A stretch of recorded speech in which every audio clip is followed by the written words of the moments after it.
Hello, everyone. How are you guys doing tonight? Great. Good. How are you? Awesome, really good. Just got back from the lake. We took the grandkids out to the lake for a couple of days and had a little bit of recharge time there. So panicked back here to in time to make this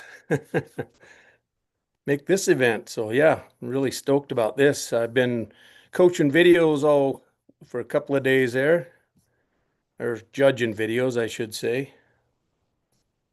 So yeah, we are going to crown our champions tonight for the Colt Starting Challenge and the Foundation Challenge. And those of you that don't know what that is, are we have three challenges a year, the starting with our 7 steps challenge, and that's basically the groundwork foundation that gets us ready to go into the Colt Starting Challenge. And then our Colt Starting Challenge prepares us to go into our next challenge that's following this one is our horsemanship challenge. And what we started doing is having different divisions. So we started out with a rookie and then a champion and then a reserve champion.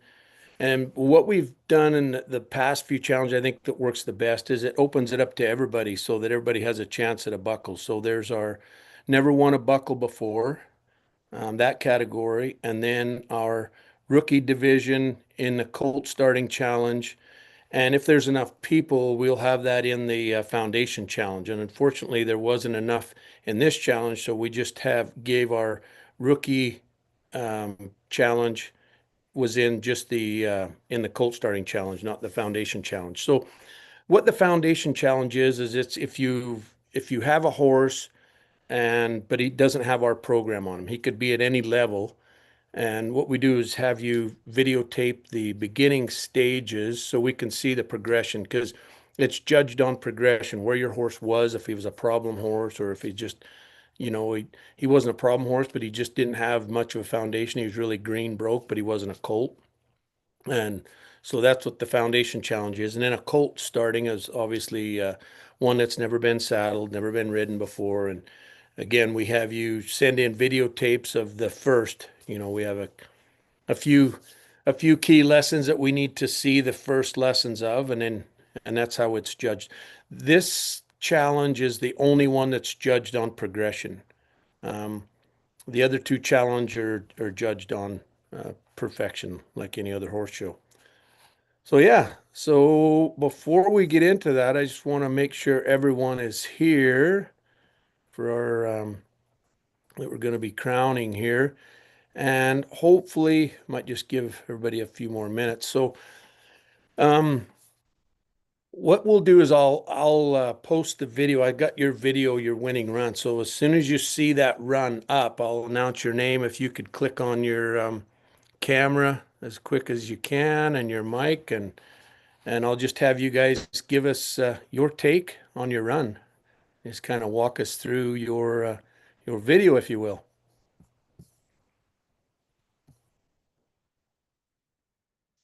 So does anyone have any questions while we're waiting on that so far?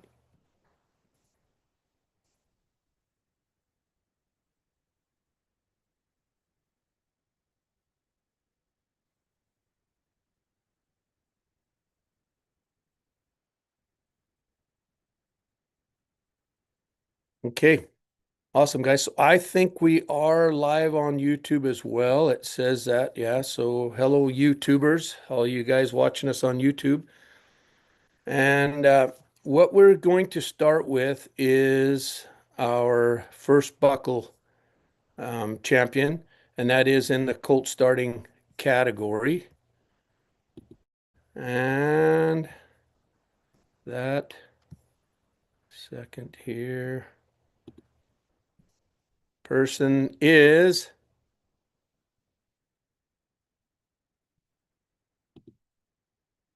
Samantha Thiessen. Congratulations. I can't wait to hear your take on this. I There you said, oh, well, how about that? Thank you. Yeah. So is it big for everybody? Is it, I don't know how to spotlight that. It didn't give me an option. I can Yeah, see it. It's good. It's full. Okay. So yeah, so you just want to give us a little take on your experience with starting a Colt for the first time, and then I'll play this. It's only a couple of minutes here, so and then Yeah, you I can walk. mean, like I started my boys, but I just feel like they were completely different beasts than her, but not in a bad way. She just like we said a couple times, she's got opinions, and that's what I quite like about her, but it definitely held me accountable to getting better. So, yeah. Yeah. Okay. So and just anytime you want to stop me, I'll just start the run and just stop me with anything that you want to touch on. Yeah, I mean, her ground tie to saddle I was happy with because I actually didn't do any of this till the week the videos were due. Just, yeah, I didn't really play around with that. So I was really happy with that. And I mean, Doug saw her in Gem last month and she was kind of flinchy with saddling, and I thought she'd gotten quite a bit better. So I was happy with that too. Hmm. She's always been really good at the state, like staying put with her feet when I get up. So I did want to show that off. I was just very pleased with that. Hmm. Spins are really hard for me. So, um, like I was proud of this, but yeah, I mean that's going to be a work in progress for me as a rider for forever, I think. Oh, you'll be Um, surprised. So I'll let you go ahead and carry on. I want to interrupt oh, you here. I mean this definitely so like spins in the last couple weeks highlighted a lot of resistance in her face that I was a little slow to get after. As soon as I got sharper with that, she got sharper, so I know over time that'll get sharper just all around. No matter the horse. Oh, really proud of her changes from seat pressure. She just takes them like a champ. Super proud of her there, and just in general. Got to work on her backup though. There's still a lot of face with the backup, and I was a little slow to get after that. So um, maybe I cropped the video and just threw a one of our good backups in instead of catching her giving me face right there. Yeah, really happy with her stops and her backup here. But I think my boys gave me like Phoenix just gave me such nice head down with the backup under saddle that it kind of got away on me training her into that because I was used to it just being a bit more of a given. Yeah, over the barrel was decent. Um, her guiding's pretty good, but again, um, I'm so quick to just pulling her instead of like showing her the way and then motivating her to that. So, oh, this was the week of the challenge. I took her for a rip, and oh my God, does she feel good? Um, Man, she's smooth. I felt like I was riding in a caddy. It was great. Loved that minute. Yeah. And yeah, um, yeah, we did the gate. She sassed me, and then she did the gate because that's what she does. Yeah. And this was just some old videos of her us dragging before when I shouldn't have been because she wasn't safe when I was doing this, and we found those buttons and we kind of flagged them out of her. So yeah, I got a soft spot for her. I see big things for her somewhere in the future. So yeah. Awesome. Well, congratulations. You've done a good job. You got any input for anybody that's kind of been sitting on the fence and didn't think their videos was good enough to enter in the challenge Uh or yeah, start that's the a challenge? good question. I guess maybe I'll get corny, and there's that saying about like the best time to plant a tree was 5 years ago, and then the next best time is today. Yeah. Like, yeah, like I think that. Just I'm so I'm a girl that gets in her head. Um, I just you gotta get out there and make the mistakes because that's where the learning is. And um, I've talked about this with Doug before, but like horses are so darn forgiving. Um, and they'll let you make those mistakes. They're not like humans. They don't hold a grudge. So yeah, just get out there and have fun and come back better every day. That's all anyone can do. Yeah. Yeah. And that's a really good point, about horses being forgiving, because I hear it a lot of times people don't want to do the wrong thing and screw their horse up. So they think they're going to mess them up, but they're so forgiving that way. And really the only way that you can train a horse, and I'm going to speak for all experienced trainers as well, is we basically screw them up until they're trained, right? I mean, that's what the deal is: learn how to get out of their way and do the least amount we can to get what we get. But I mean, it's a never ending journey that's pretty cool. I think that's what keeps us in this crazy game. Yeah. Well, congratulations. I'm happy for you. I Thank know you. you worked hard and all that hard work paid off. Thanks. So we will move on now to our rookie champion,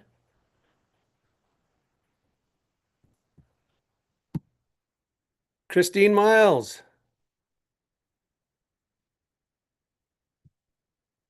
Hopefully you're not driving somewhere. Sorry, I couldn't find the buttons. Wow. Yeah, two. This is your second buckle, second win, is Yeah. it? Yeah. Yep. That's cool. Yeah. Awesome. So I, anything you want to touch on before I start rolling it here?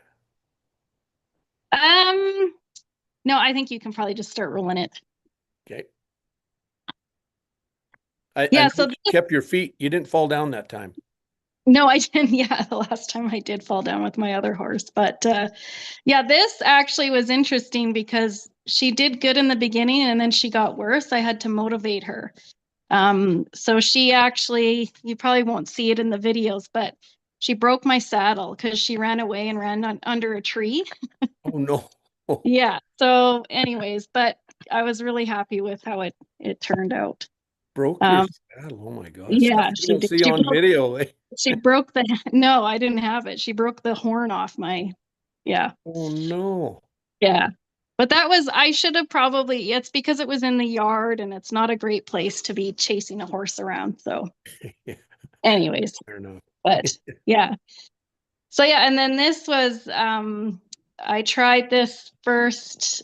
I wasn't gonna try it bridle or halterless, I guess, but I thought she's doing pretty good, so I gave it a go. And then she actually picked up really quick on the stirrup stop and back up. Because that would Yeah, just, I yeah, that would find just keep like pushing her, your stirrups. yeah. So I find she's really teaching me about patterns. Um, yeah, she really reads them good. So it's helping me realize because sometimes I try to skip patterns, I think. I'm not great at it, but yeah, really happy with her.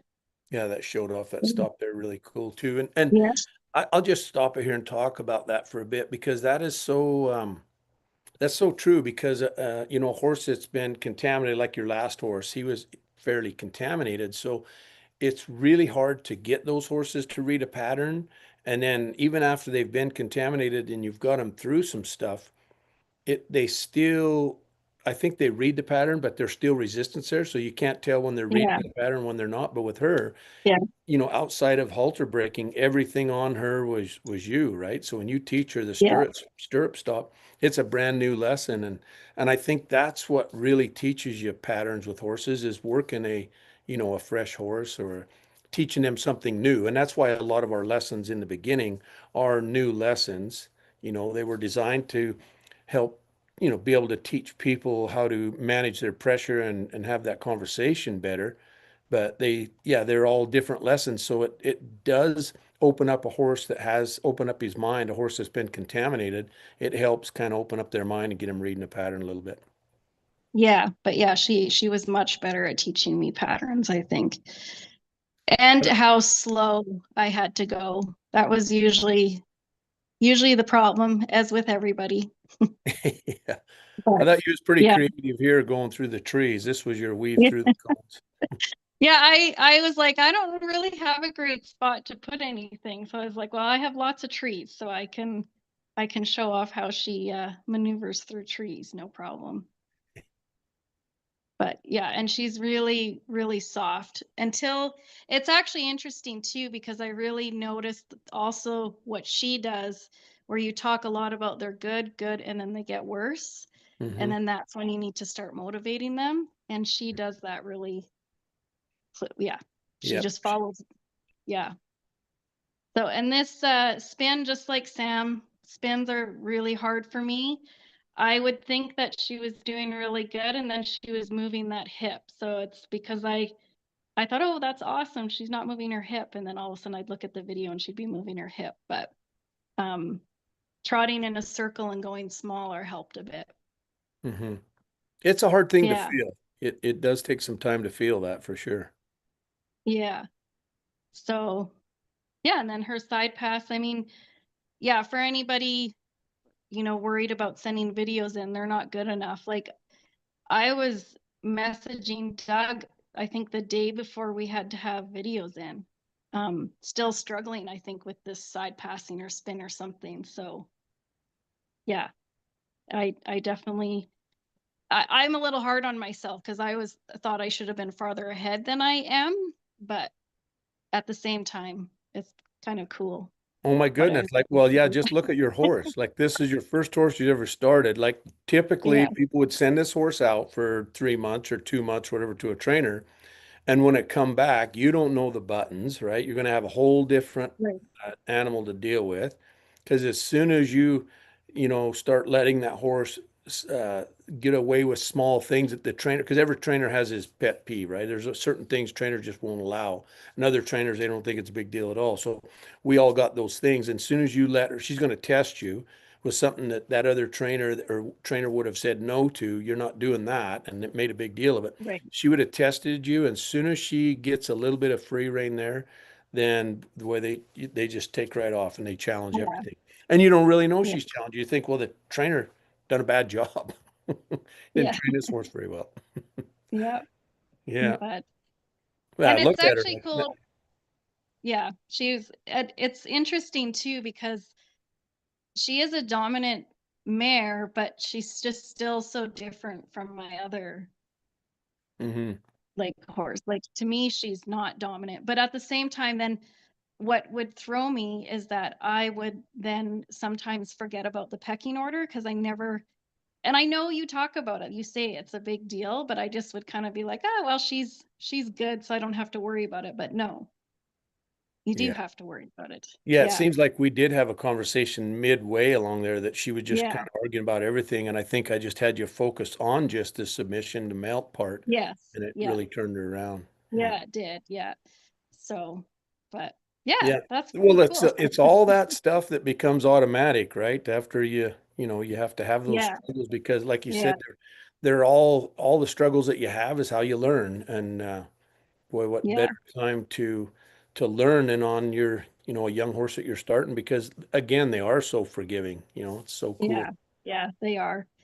And another thing too, like I really came to realize how important that groundwork is. Like all those things that we put on the ground, how it relates to the saddle. Even just making sure that they don't jump their prep. Hmm. Um, yeah. So I really made sure that, like on move off hand and even coming to the fence, I wouldn't let her get away with stuff like that. And then I found that really just was easy once it was on the saddle. So Hmm. yeah, yeah. Awesome. Well, congratulations again. Well, Super thank you. proud of Yeah, you. That's awesome. thanks. Yeah. Okay, and now that leads us to our open champion. Um, let's go to see here. I've got it on.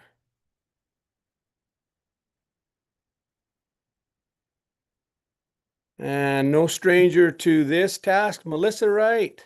Congratulations again, once again, our 2025 Colt starting champion.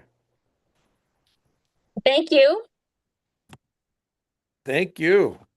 It's it's always a pleasure to watch your videos. Like it, not only you do a good job with your horse, but holy cow, your videos are so like they're just yeah, they're picture perfect. Well, thank you. Any thoughts before I start rolling? I can probably let you here. You got Well, I guess I think this is my fifth cold starting, and so to all the group members out there, like you definitely have a few more tools in your toolbox every year. This is the first one that I feel has a little buck in it, so I've turned her out now until January, but then I will definitely, as you told me at the beginning, take him back right to the first steps of roping the belly again.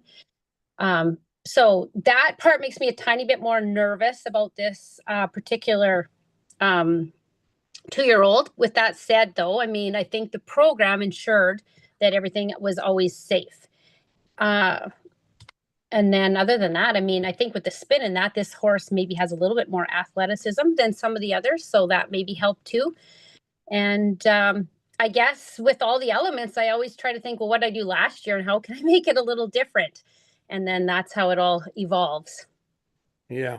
So I just want to touch on that, the breeding on this horse, because didn't you say he was kind of a draft cross this guy? No, that's my next year's. That's Gotcha. my yearling. Like my yearling is as big as this horse. So what happened was I bought some weanlings here a couple of years ago, and these two geldings, because I thought the girls could kind of maybe train them while they go to university and sell them because we're getting so many mares. Mm-hmm. And but they both turned out pretty small. Like, but this one's not too bad, but it's a little bit on the small side. So that's how my brain works. I went out and I bought one that had like some draft in it. So next year's is going to be like really big. Mm-hmm. Yeah. Yeah. This is the same breeding, the same as other than last year I had a different breeder. All the rest have come from Sinclair's, and so it's the same breeding. And actually the mare this one's is the same one as that 4-year-old I did the live on Friday. Same mare. Same stud as my 5-year-old or 6-year-old that I did the freestyle with in the This 7 steps.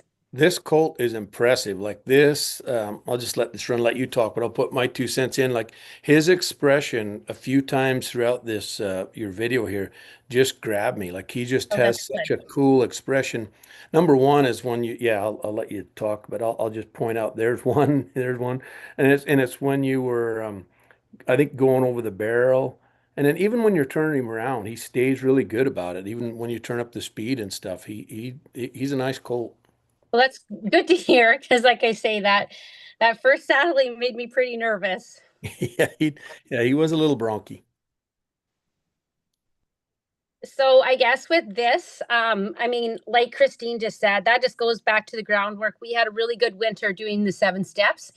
And then what you learn after you've done a few cold starting is you get picky from the beginning. Like I remember the first couple trying to get the ground tie right at the end for the videos. And then I just started to like right at the beginning. It's like they have to ground tie rock solid to be saddled. And so my thing here was that I wanted to go out of sight. I mean, last year I did the saddling in kind of the wide open. So then I thought, well, that I have to keep his attention while I'm out of sight. So that's why I went in the barn. And then Yeah. I added the fly spray too, which he never moved an inch. He keeps that left leg cocked the whole time, just relaxed. Yeah, no, he didn't. And this is one of those expression moments, right? When he looked around like he to not walk off right here was a pretty big deal. Like Yeah. he's watching you and looking at both eyes. And then when you throw the pad over, he looks over on that side. And then that's when he could have walked off. He could have Yeah. walked off and followed you right there, but he held his And when ground I think about that, I don't think I ever practiced throwing the pad on from that side. from that other side. Yeah. No, I think it was saving me time because I was trying to be as quick as possible. Yeah. But again, that's just the like for the whole period of time. You don't just leave this till the end. You just every time you saddle. And now that no, I guess I'm kind of done. Well, no, and I still had to get other videos after I started tying them because I thought, well, they kind of need to learn to tie to be saddled too. So then after this video was done, I did start tying to saddle but just yeah, made that the priority that if he didn't get much else done but saddled, but he had to stand still. Hmm. Well, that's huge. It's the foundation, like you said, for everything.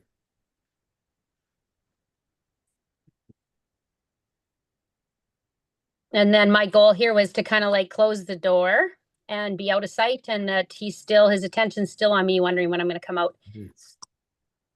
Yeah, he looks so cool here too. And then this is the spins. I mean, like that is just came together a lot easier than other horses. So maybe he's a little more athletic. I wasn't even planning to do it bridleless, but then I had taped it with the halter on, and then I was practicing my poles, and I had to get after him because maybe too strong a word, but he started to drift, right? So if they don't stay between your hands, you have to spin them one way or the other. So then he drifted, so I had to spin him, and I'm like, so then I said to Hall, I said, you know what? I think I should just tape this bridleless because he'd spin just as good without the halter on. So then we went back. And it at that point, he just both directions. That was, in the end, was super easy. Not that we hadn't done a lot of work with the halter on leading up to that. And then my goal when I went out in the field, again, always thinking, how can this be a little different? I decided to go one direction, small and slow. And then I wanted to go fast and bigger the other direction. So this is the bigger. And I taped this before you sent out the email that it was to be stopped from the stirrups. So then I looked it over and I'm like, oh, I feel like the neck rope is a little bit of a pull, which I could have done it with no pull. But then sometimes just for my own sake of getting it done, I'm like, I'm not going to redo it because right here, see this, I feel like, but see, there's a little contact there. I'm like, well, it is what it is. Time wise, we were going away to that Alberta barrel racing finals and that, and I wanted to get it all done before then. And so, so that's why I just, I left it and thought it's primarily stopping with my feet.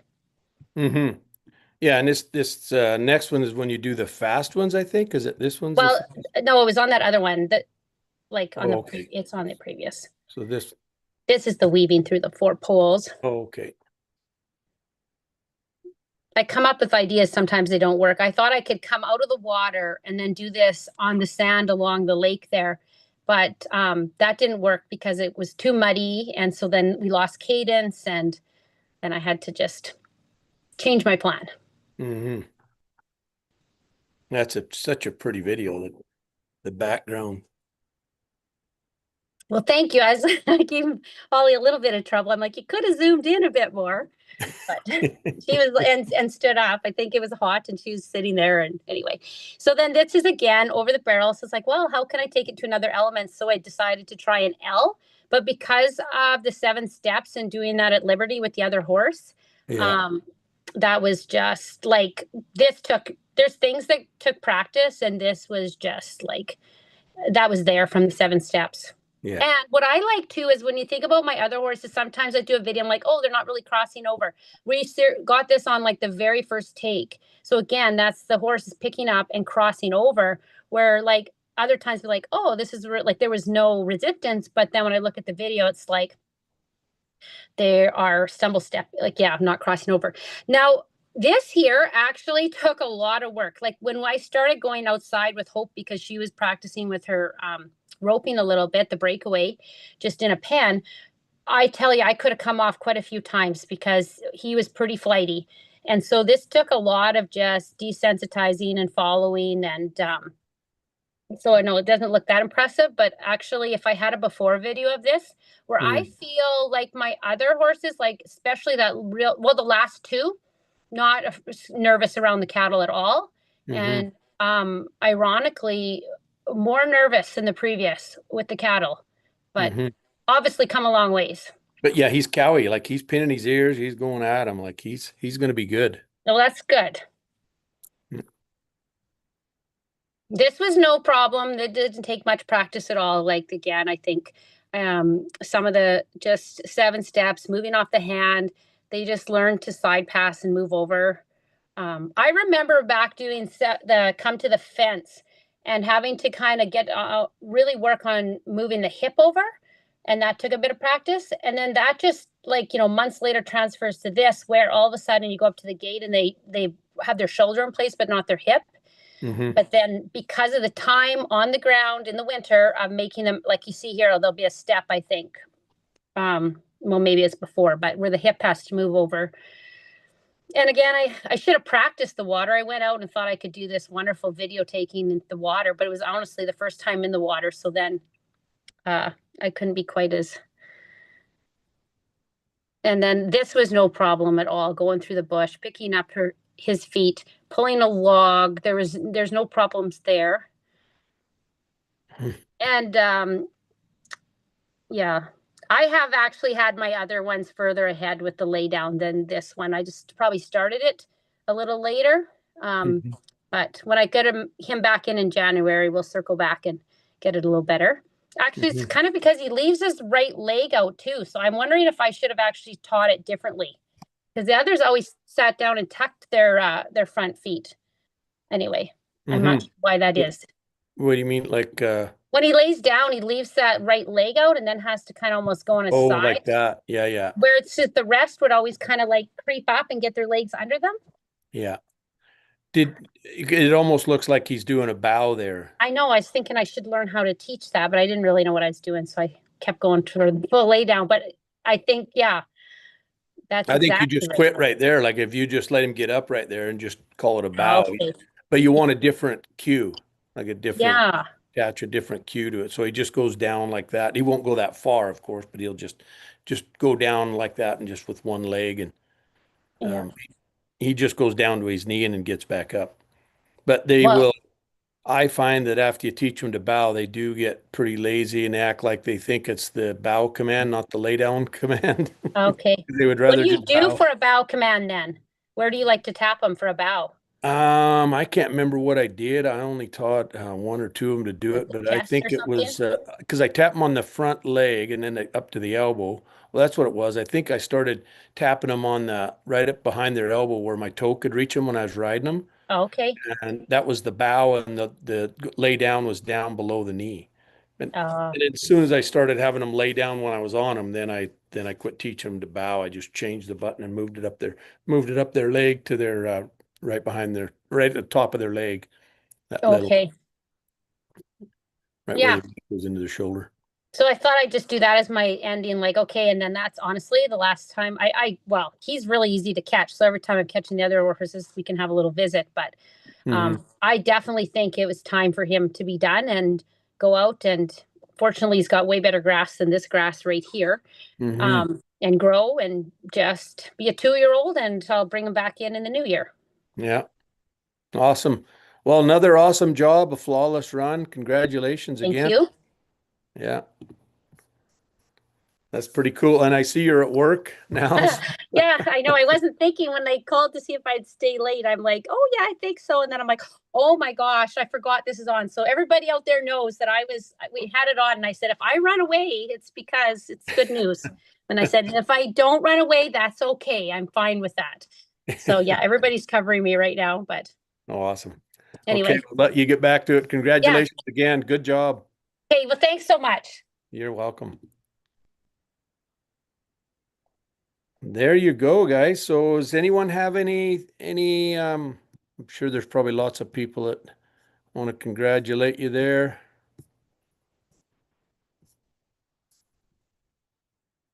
Yeah, lots of chats there. So does anybody have any questions about the upcoming challenge? So we're going to move right in now to our horsemanship challenge. I'm not sure when that launch is going to be. Pretty quick though, but because we're getting ready to go to the mountains here, it'll be pretty quick. But what the horsemanship challenge is basically just a reining pattern. Just lope a set of circles, big and slow. Do some stops, rollbacks. I can't remember what else we got on there, but you'll have the details in your library. But it's a fun one to get your horse broke too, because a lot of times just playing with those lessons to get them to stay on the rail it'll be amazing how fast you can lope a circle, because loping a circle is really tough. But as soon as you teach them to stay on the rail, that it gets really easy after that.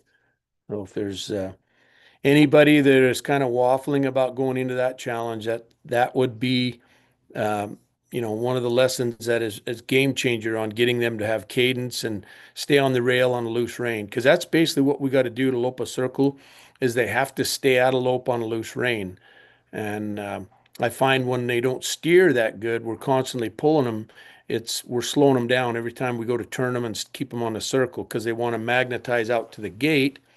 And so when they go to the gate, we pull on them to turn. They don't turn very good, so we pull harder. And then when we pull harder, it shuts down the forward movement, and it's hard to keep them loping. And that's where things get really heavy because we're pushing them with a leg and pulling with the rein. So I find it takes all of that stuff away when you teach them to stay on the rail on a loose rein. Is there anybody that can give me an amen on that? Is there anybody who kind of had a horse that wasn't very good to steer, but when you got out and done that stay on the rail exercise, they really changed? Doug, could I get you to post like a very detailed video about the stay on the rail exercise? Because I'm still like 2 left feet with it. Like, remember out in Gem where I couldn't even get my hands right and then I just get the giggles because it was so ridiculous? Like, that's that exercise, right? Yeah. Yeah, like yeah, it's like when I that one time I get it, the horse responds, and then it's like then I just completely forget all the things. Yeah. The one that is in your library is pretty detailed for sure. Like Okay, it then I has, just need to go there then. Yeah. yeah, but it's the best one I've got. It is back in when I was on my stud, I think, or yeah, I think I can't remember what if it's course 4 or 5. But anyway, it's stay on the rail, and that's where you stop from the word and stuff too. You could also add stop from the stirrups there, just because they get so dialed into the rail. But the hardest thing, Sam, is to the changing of your hands, right? It's getting yourself organized that way and Yeah. hold your reins, drop that rein, change hands, and do it as soon as you come out of that turn back the other direction, so you're ready because there's a lot happening right there, and pretty soon you just get a rhythm of where to hold your hands and how to drop a rein and let go of that, drop that rein and re-grab in the center off your other hand. So you're always grabbing right in the middle of your reins. And there's a couple videos that I put in there after that as well about how to hold your hand in the middle of the rein so you can change hands on the rein before you let go with your other hand. Yeah. Yeah, and maybe two things about that. So you were just asking about for new people what might help. Is Mhm. like I don't spend a ton of time in the library, and so I do sit around and I think about like how could I sharpen this? And that was on my goal list is like instead of just like going and making the mistakes and sending the video to Doug, I could probably shortcut this if I did a little more studying. Um, but just with the staying on the rail, I hit the jackpot with my new neighbors because they moved in, I don't know, less than 3 months ago, and they've already built a brand new arena that I have access to. Oh, So- nice. and they're literally like a 1 minute ride across the field. So that's really cool. But on the note of on the rail, it's just a wide open sand arena. Like there is no rail, but I'm wondering you could probably still use the lines on the ground like where the sand meets the grass or not so much No, like you need a wall because okay, you need a wall. Okay. you got to have a wall to turn into because that's what sharpens up their turn so good. Okay. Because when you pick up that rein and just open the door, if you just go real slow and just open the door, and what I do is use the moment of contact with the rein to their mouth is when I start my tap on the outside shoulder there. Okay. And Well, we actually had like 18 inches of rain this summer, I think. So like I could like it's dry right now, but so I can probably get into my corral and use that as a rail in the meantime. But yeah, Mm. that Even exercise is even in on the my round pin, to-do. it's kind of the same. They stay on it pretty good in the round pin, but you can really get some good turns in the round pin, um, just. I always like to give them a reason to turn, so a reason that they don't know yet. So I could say whoa, and then when they didn't turn, I could turn them back into the rail and go the other direction, and then just So it and gives me a reason to turn them. and you don't find that the round pen takes like because I'm gonna need like the round pen isn't a deterrent when it comes to all the speed you need. Like Yeah, I mean, if your round pin's small, it is harder to get speed, but I don't really worry about speed yet. Just all you need is a little bit of speed in your lope just to hurry him up a little bit if the resistance gets worse. But it's mainly to teach them to follow a feel and having that wall there. So when you open the door to that rein, they stay under your hand and they make that turn before you make contact, right? And they have to make a sharp turn because the rail's right there. They run right into the fence if they don't turn. So that's what makes them so good to turn when we're out in the big arena and we want to lope a circle. You just open that rein and they'll go on a nice circle because they've been used to having that rein open and they have to turn back before I make contact on their mouth. Because if I make contact to the halter or the bit, if they got a bit in, I don't just release. I hold them in a spin while I'm building my taps and spin them around one time and then go back that, the opposite direction I was traveling when I opened the door.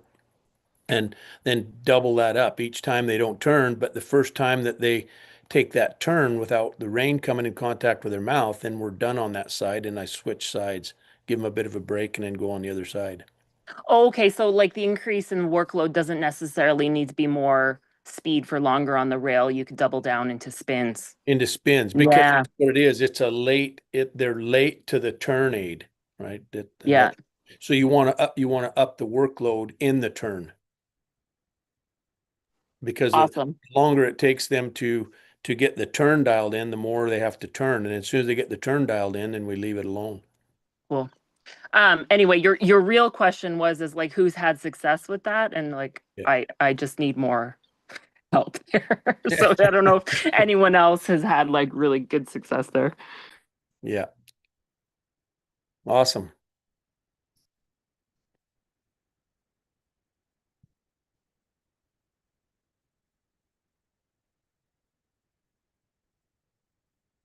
Anyone else have any comment they want to make? And again, I just want to really congratulate everybody else who sent in videos too. They were all had some good videos. Horses really got moved on a long ways. It was pretty cool. Pretty cool to see. I've got a quick question about the horsemanship challenge. So the horse I used for the Colt starting challenge, he's actually for a Mustang training competition. Yeah. So I'll be selling him at the end of September. So I was wondering what all horses would qualify for the horsemanship challenge. I've got a horse I've had in training for almost a year now. And I didn't know if she would qualify. I've not worked with her much recently, or if I just got another Mustang a week ago, and I didn't know if he'd be the only one who would qualify for that. So Yeah, no, for the horsemanship challenge, anything like your brokest horse is the one you want to grab for that. okay, awesome. Thank Yeah. you. You're welcome. Doug, I was wondering the other videos, can we encourage people to maybe put them online so we can see them as well? Because I'm sure there's some gems in there that we'd all benefit from seeing, and it would motivate a lot of us. Absolutely. In the Coach Now group under general, right? Or Yeah. that'd be the best place. Yeah. Yeah, good idea.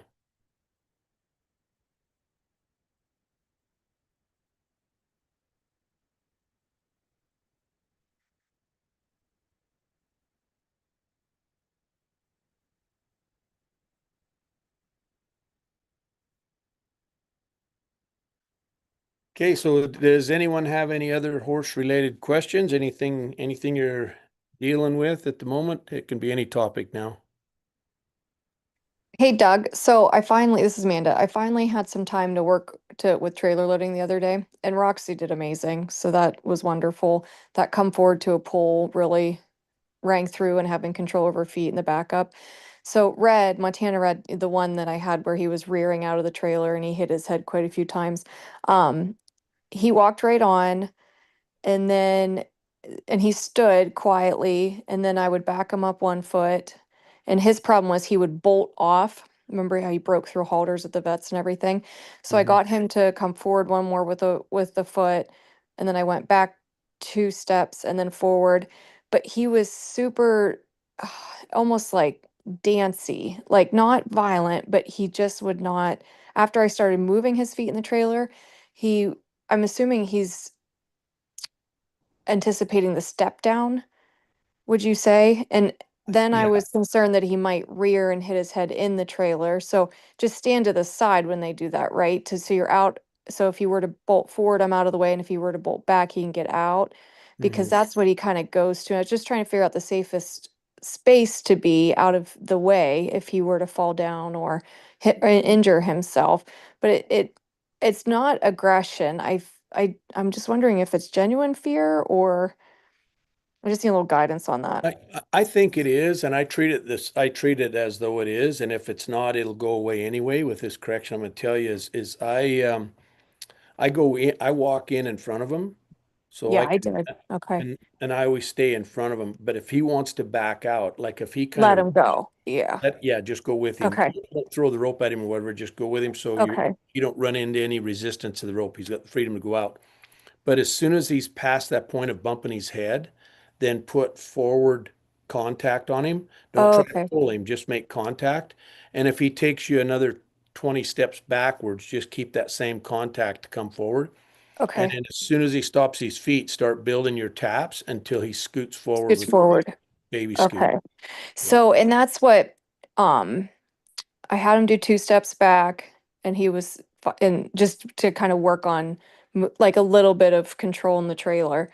And then whenever I just did a gentle, because I turned towards him because I walked him on, with making sure he was behind my shoulder line.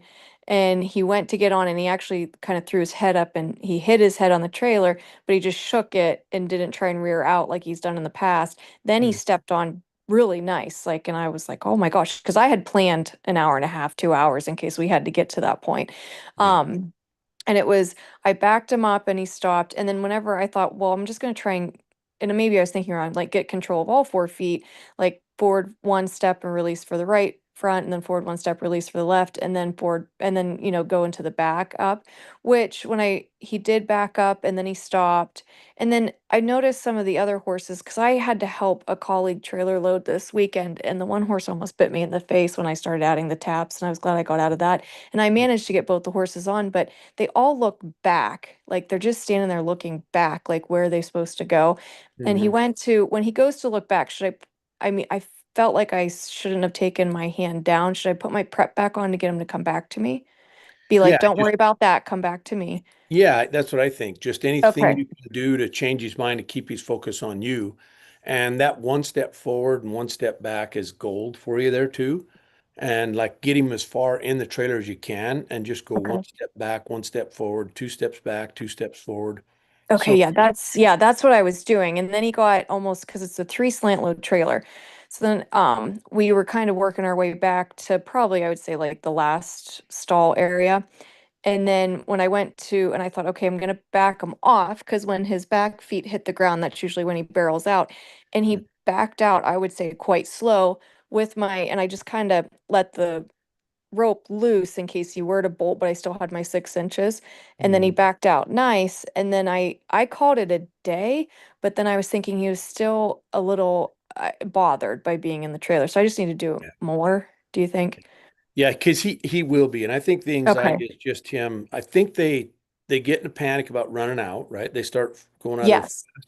And then the first time we try to pull on them to hold them, we're trying to stop them from going fast out of there. That's what makes them blow out of there and bonk their head. But if he wants to go out of there fast, anytime he rushes out, I don't want to stop him or put any contact on him there. Let him get all the way out, then just shoot him forward and Okay. just keep going in and then back out until he walks out quietly. And you'll be Sure. surprised. It's only going to take 10, I'm going to say 20 times max before he will walk in and walk back out nice. And Well, yeah, if you do ever run into a situation where I'm just thinking ahead, if it ever did get to the point where it wasn't getting better after 20 times, I would back him longer each time we come out. Uh, sure.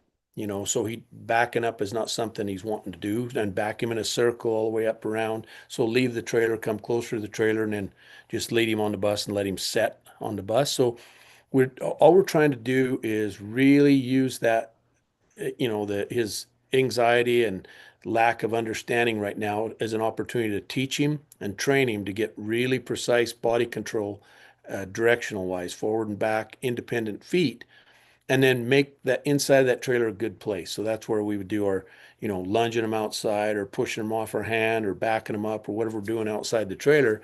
And then if we're motivating them, then they got to do all the work outside, go in the trailer and rest. We could even Sure. do that at Liberty backed up to your round pen. Yeah, but that's what when he was really violent and just complete refusal and rearing so much, that's when I went into sending him around because I had backed the trailer up to the bigger outdoor ring. And Mhm. then that must have stuck with him just because of other life obligations. I hadn't got to trailer load him in a while. So I was happy with the small progress of him walking on instead of Mhm. rearing out. So it's progress, but I still have to work that out of him. Yeah, and even if when you don't have time, each time you go somewhere, I find they get better because you can chip away at it a little bit all the time. Yeah, right. Okay, thank you. You're welcome.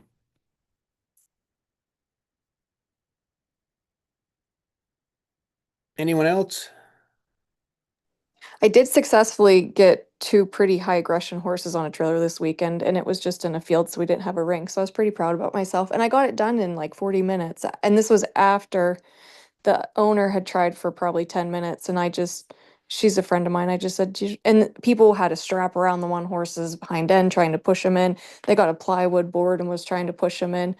And they're trying to, with the long carriage whip, smacking him, trying to push him in. And I was just doing my thing and I said, "Do you guys want some help?" And they were like, "Yeah, please," because she does respect me in that manner.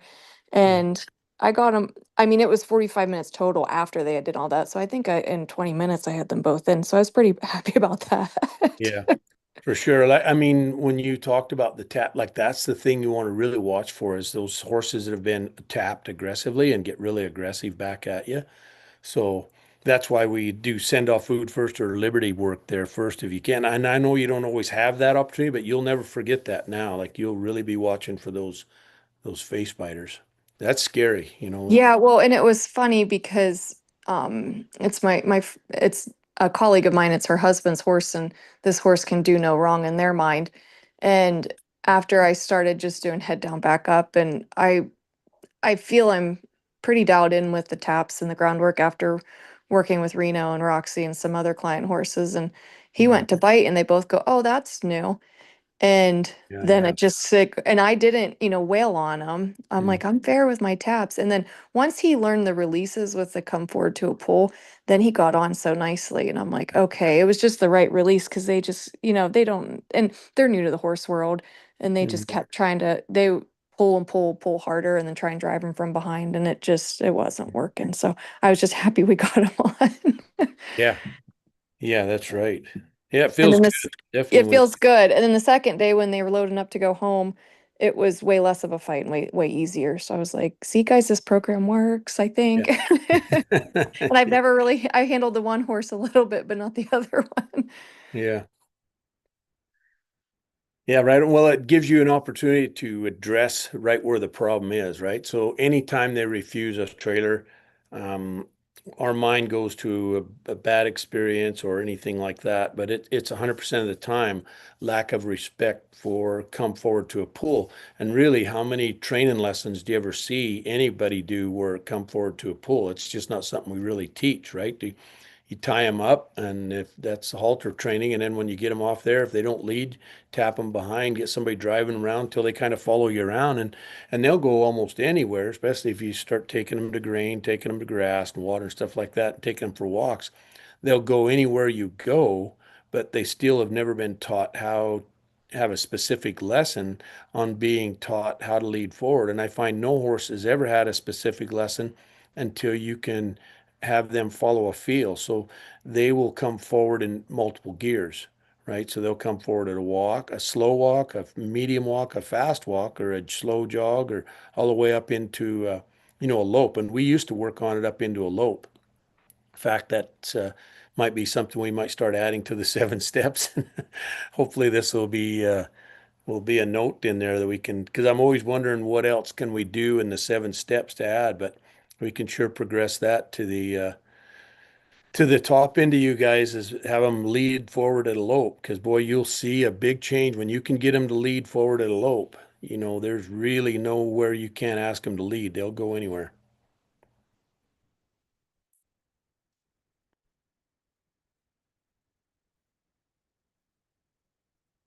Anyone else have any questions or feedback? A couple minutes left here.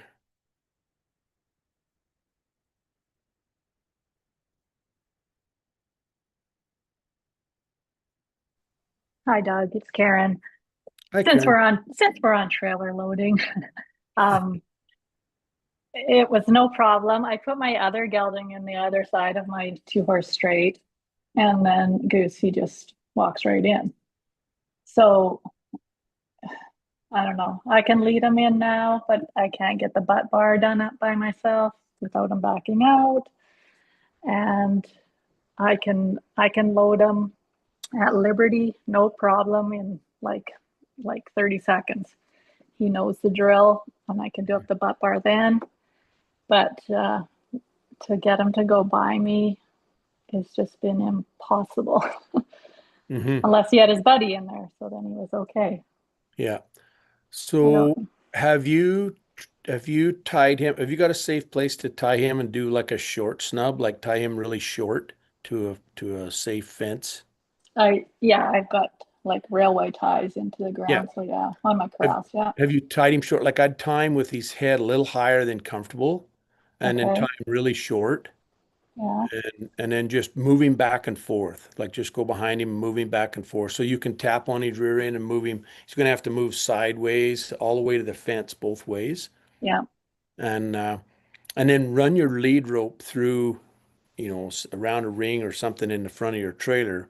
If you got a longer line, like probably a 16 foot or maybe a 20-foot line or whatever, so you can Okay, get behind him and he'll think that he's tied in there after you tie him short and he doesn't pull back on the short pull, right? okay. And it's because he knows what you're up to. Like I said, you can motivate him at Liberty. So you've Hmm. done your teaching and you've done your motivating. Now he just got that little quirk that he can throw at you because he's doing is outmaneuvering you, and you got to Hmm. get him to the point that you can bait him. And and if that doesn't work for you right away, then it's going to be you bait him, like you try to get him to come out, and then you start building your taps to send to go forward, and you don't release that send, like because if he backs out and you quit sending and go to try to go back in, it's over. But you can build that sand, keep that sand building until you get him to do a bigger scoot each time and for longer each time.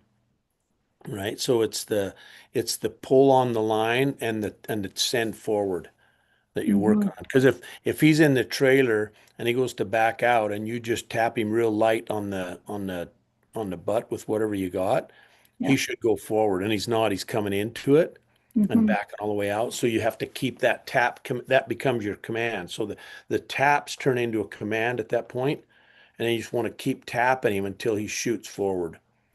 So he Okay. knows that each time he backs out of there, he's going to have to shoot forward more and more often, like more times. Because you can only get, like I said, it's hard to get a big scoot. You can get a baby scoot, maybe a medium scoot, and after that, you just have to do it more often, like from back him up and scoot him forward, and back him up and scoot him forward again, and you know what I mean? Like, but the come forward has to be from taps, Hmm.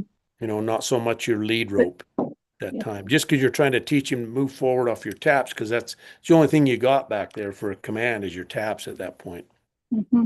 So it seemed like I would be beside my ramp, like how we practiced there, Hmm. and put my hand into the trailer a bit, and he would go forward a bit. But then as soon as I would bring my tapper closer, he would go sideways, Hmm.